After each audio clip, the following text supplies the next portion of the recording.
गाजियाबाद में अब 25 मई तक धारा 144 लागू। मॉल, स्कूल और सभी महत्वपूर्ण जगहों पर बिना मास्क के एंट्री बैन। जंतर मंतर पर बोले सीएम केजरीवाल, अगर एलजी ही सरकार है तो दिल्ली में चुनाव का क्या मतलब। महाराष्ट्र में कोरोना के बढ़ते मामलों के चलते औरंगाबाद में 4 अप्रैल तक सार्वजनिक सभा करने पर रोक। यूपी के एससी ओबीसी के लिए बड़ी खबर, नौकरी की परीक्षा की तैयारी निःशुल्क करवाएगा सेवा योजन विभाग। 20 मार्च तक होगा आवेदन। राकेश टिकैत ने कहा कि गुजरात भी जाएंगे। 17 अप्रैल को उपचुनाव का हुआ है ऐलान। उत्तराखंड के सीएम तीरथ सिंह रावत बोले, फटी जीन्स पहन रही महिलाएं, क्या ये सब सही है? ये एक ऐसे संस्कार। मुंबई में बढ़ते कोरोना से हड़कंप, बीएमसी ने स्कूलों को दिए वर्क फ्रॉम होम के निर्देश, ऑनलाइन चलेंगे क्लासेस। महाराष्ट्र सरकार ने की मांग, 45 साल से ऊपर के सभी लोगों को लगे वैक्सीन, तो ममता बनर्जी का बड़ा आरोप, बंगाल को नहीं दी जा रही वैक्सीन। महापंचायत कर किसानों का ऐलान, दुष्यंत चौटाला को फरीदाबाद में घुसने नहीं देंगे। कोरोना पर पीएम मोदी ने चेताया, नहीं रोकी तो ये लहर दिखा सकता है देशव्यापी असर।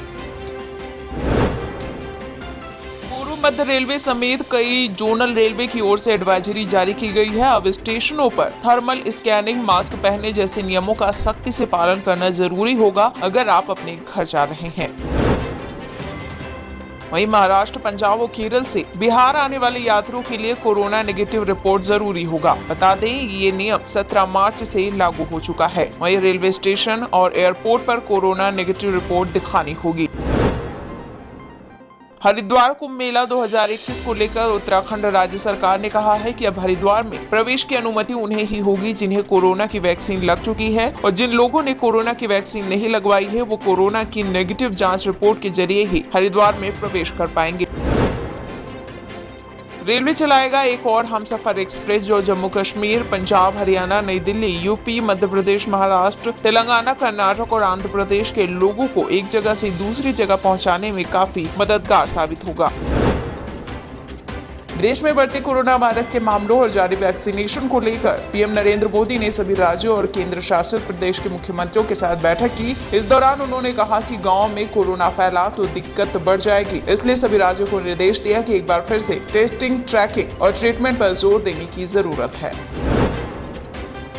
सुरक्षा की दृष्टि से योगी सरकार ने बड़ा फैसला लिया है। होली पर 20 जिलों में आरएएफ की तैनाती होगी ताकि होली शांतिपूर्ण तरीके से मनाई जाए।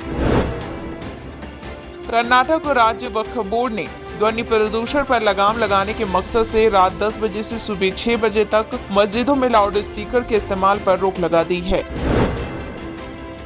दिल्ली से नोएडा आने जाने वाले यात्रियों की परेशानी फिर से बढ़ सकती है। किसान नेता राकेश टिकैत ने दावा किया है कि दिल्ली के अन्य बॉर्डरों की तरह फिर से दिल्ली नोएडा बॉर्डर को ब्लॉक किया जाएगा। वहीं राकेश टिकैत ने यह भी कहा कि किसान संघर्ष समिति ने अभी तक वो तारीख तय नहीं की है जिस तारीख पर दिल्ली नोएडा बॉर्डर को ब्लॉक किया जाएगा। WHO की वरिष्ठ वैज्ञानिक सौम्या स्वामीनाथन ने कहा है कि कोरोना संक्रमण से बचाव में कारगर ऐसे टीके जिन्हें लगाने के लिए सुई की जरूरत नहीं पड़ेगी और जो सामान्य तापमान पर भी सहेजे जा सकेंगे, साल के अंत तक इस्तेमाल के वास्ते उपलब्ध होंगे। उत्तर प्रदेश की पूर्व मुख्यमंत्री मायावती ने कोरोना के मामले दोबारा बढ़ने के खतरे को लेकर प्रधानमंत्री द्वारा मुख्यमंत्रियों की बैठक बुलाए जाने की सराहना की। साथ ही गरीब परिवारों को फ्री कोरोना वैक्सीन लगाने की भी अपील की। राजस्थान सरकार सरकारी नौकरियों और एजुकेशन में रिजर्वेशन को 50% से ज्यादा करने के पक्ष में है। गहलोत सरकार सुप्रीम कोर्ट की बात से सहमत है। उनका कहना है कि तय 50% रिजर्वेशन पर फिर से विचार किया जाना चाहिए। कांग्रेस पार्टी ने ऐलान किया है कि उत्तर प्रदेश के स्थानीय मुद्दों को लेकर वो पूरी मजबूती के साथ सभी जिलों में और सभी सीटों पर उत्तर प्रदेश पंचायत चुनाव लड़ेगी। उत्तर प्रदेश शिया वक्फ बोर्ड के पूर्व अध्यक्ष वसीम रिजवी का सिर काटने वाले को कथित रूप से 11 लाख रुपए का इनाम देने की घोषणा करने वाले वकील के खिलाफ FIR दर्ज की गई है। बीजेपी नेता और बिहार सरकार में मंत्री सैयद शाहनवाज हुसैन ने कुरान की कुछ आयतों को हटाने के लिए सुप्रीम कोर्ट में याचिका दाखिल करने के लिए यूपी शिया वक्फ बोर्ड के पूर्व चेयरमैन वसीम रिजवी की निंदा की।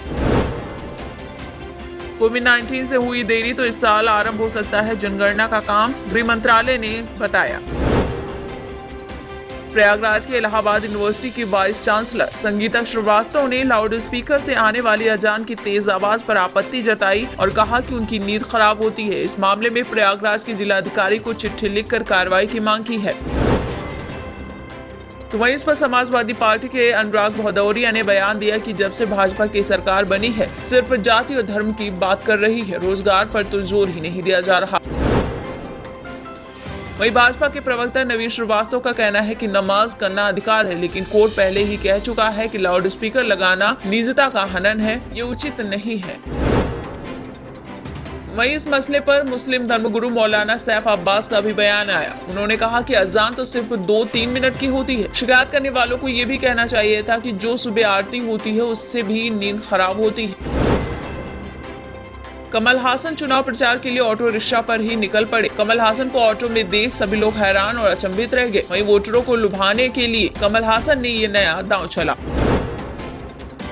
वैश्विक लोकतंत्र मैट्रिक्स में भारत की गिरती स्थिति को लेकर कांग्रेस नेता राहुल गांधी ने एक बार फिर से प्रधानमंत्री नरेंद्र मोदी पर जबरदस्त हमला बोला। कहा कि इराक के तानाशाह सद्दाम हुसैन और लीबिया के गद्दाफी चुनाव करवाते थे और उसे जीत लेते थे। मध्य प्रदेश में किसानों की ऋण माफी योजना के प्रमाण पत्र बैंक ने कबाड़ी को बेच डाले। मचा हंगामा। वही विपक्ष अब सवाल उठा रहा है कि अगर सबके ऋण माफ हुए तो रद्दी में पड़े इन महंगे प्रमाण पत्रों का जिम्मेदार कौन। कांग्रेस के पूर्व नेता पीसी चाको ने एनसीपी ज्वाइन कर ली। वो एनसीपी प्रमुख शरद पवार की मौजूदगी में पार्टी में शामिल हुए। राजस्थान का दूसरा सबसे बड़ा शहर जोधपुर हथियार तस्करी का बड़ा अड्डा बनता जा रहा है, जहां मध्य प्रदेश के 4 जिलों से हथियार सप्लाई किए जा रहे हैं।